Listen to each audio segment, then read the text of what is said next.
So what does Celtic need this summer? Honestly, you'd be quicker talking about what we don't need, to be honest with you. Um, we need a lot. We need a lot all over the park. We need a goalkeeper, in my opinion. Sinisalo, decent enough wee guy, did an okay job when Cashel Schmeichel had to leave the team last season, but do I believe Sinisalo is the right man for Celtic? I do not. Um, I believe we need a more experienced goalkeeper in there. I'm not saying go and get somebody, of the likes of Casper Schmeichel or Joe Hart or anything, but somebody who has got experience at a decent level and stuff. Like I say, Sinisalo might be okay for Scotland, but if we want to improve in the Champions League and stuff like that, we're going to have to get better than him. I would take Angus Gunn. Angus Gunn's just left Nottingham Forest. He's the current number one goalkeeper for Scotland at the World Cup. I would go and try and get Angus Gunn. Maybe they'll leave that to after the World Cup if that does materialise, or if it's something Celtic might have their eye on. I don't know. Martin O'Neill will be thinking about that. I know you're going to get the whole backroom staff and all that. I've literally just done a video on that and stuff, but aye. So I think we need.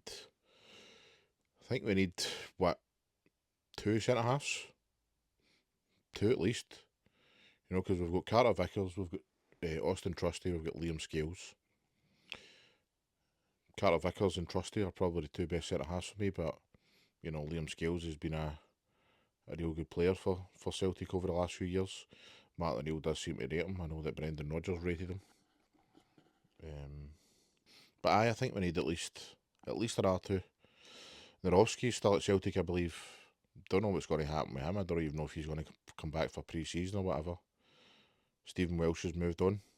And Amura, I think he went back, didn't he? I don't think that he's going to be playing, but I think he's maybe a left back anyway, wasn't he? But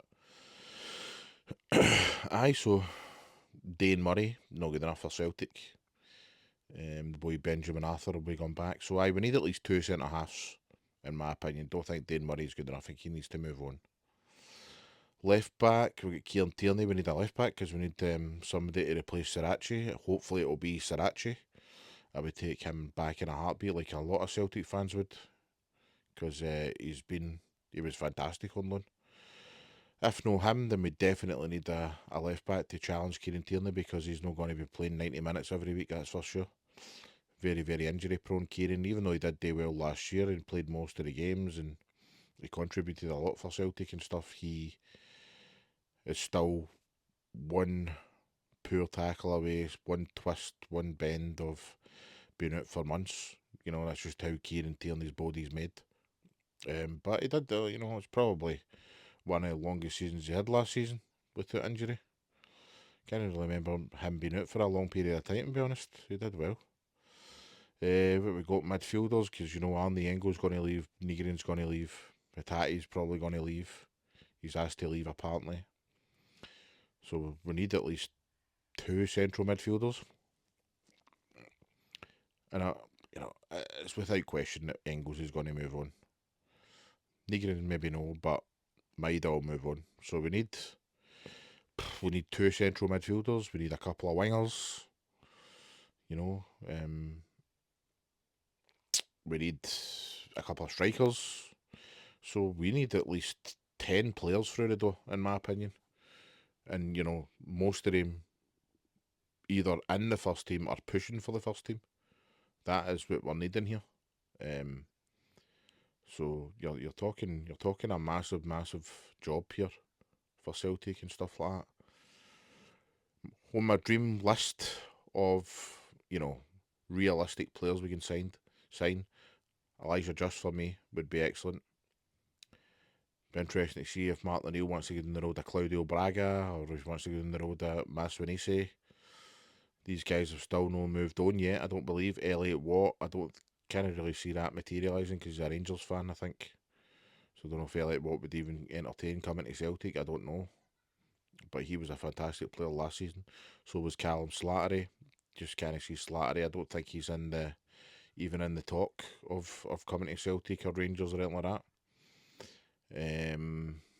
Who else in Scotland has done well? You've got just a lot of Hearts players, to be honest. Like Kariadis, could people be looking at Kariadis? Could people be looking at Harry Milne? Could people be looking at, I was going to say Craig Halkett, but he's injured, so that's not going to happen. He's going to be out for a good while, and I reckon Rangers would have took him because he's a big Rangers fan and stuff. So, but at the end of the day, it's a massive job that Celtic have got in their hands. We're going to be linked with all sorts of players for the next few months. But, realistically in Scotland, I would really like to go and get Elijah Just. I think he would fit into how Celtic play, the style that we do. I think that it would be a no-brainer to bring him in and stuff like that. Martin O'Neill's going to go down the road of trying to get these big guys, and I think, big, strong, powerful centre-halves. If anything's to go by of how he was 20 years ago, Bobo Baldi, Yusufal Haran, Johan Mialbi, all these big, strong, powerful centre-backs, that's what he likes. And I don't blame him for it. It still works in this day and age. Most of the top level centre halves are still big, powerful, strong, athletic guys. So bring it on, man. We'll see what happens. But that's my wish list. Let me know who you would like to see join Celtic. Whether it's in Scotland, outside of Scotland, anybody you've got your eye on that's realistic. Let me know in the